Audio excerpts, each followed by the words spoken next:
안녕하십니까, 캡셉입니다. 오늘은 네 번째 이야기, 삼국시대의 이야기를 해보도록 하겠습니다. 고대 국가 중 하나인 고구려는 기원전 37년 주몽에 의해서 건국됩니다.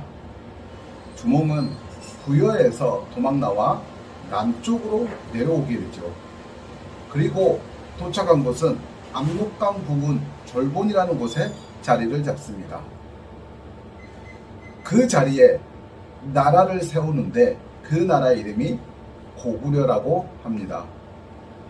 부여에 두고 온 태아중 아들 유리가 성인이 되자 부러진 당금을 들고 고구려의 왕 고주몽이라고 불렸던 주몽을 찾아오죠. 부러진 당금은 서로 간에 증표가 되고 아들을 알아보게 되는 계기가 됩니다. 그리고 고구려의 2대 왕이 되죠.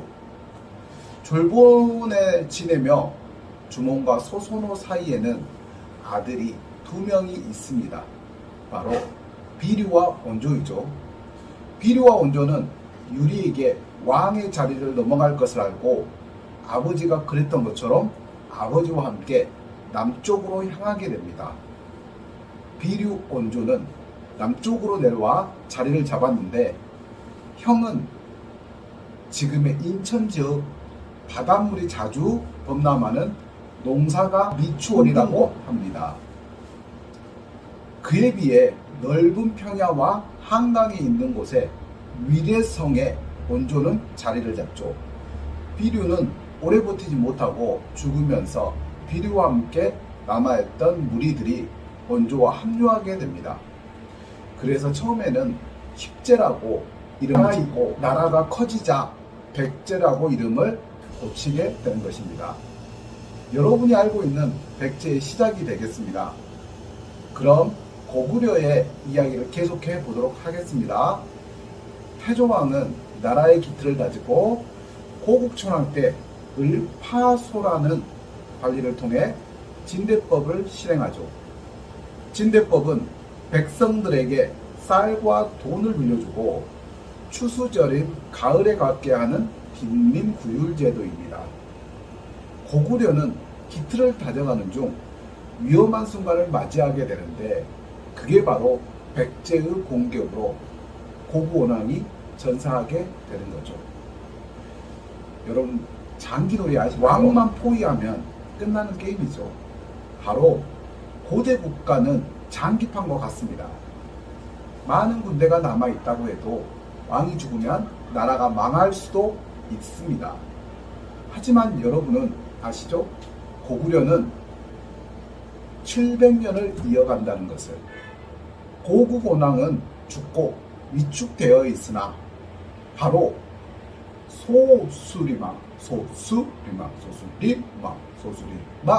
소수리망의 불교 율령 태학으로 고구려의 위기를 재정비하는데 성공합니다. 소수리망의 업적을 기반 삼아 강개토 대왕의 영토를 넓혀 나가죠. 한반도 역사상 가장 넓은 영토를 획득합니다. 우리는 그 시절을 그리워하고 있죠. 강개토 대왕은 18살 나이로 왕이 되어 39살의 나이로 짧은 생을 마감합니다. 정말 불꽃 같은 삶을 살아가죠. 죽고 나서 영락이라는 연호도 붙게 되는데 고구려가 독자적인 나라인 거라는 것을 말하는 것입니다. 강개토 대왕의 뒤를 이어 그의 아들 장수왕이 즉위합니다. 장수왕은 고구려의 최고 전성기를 짓기 위해 수도를 천도합니다.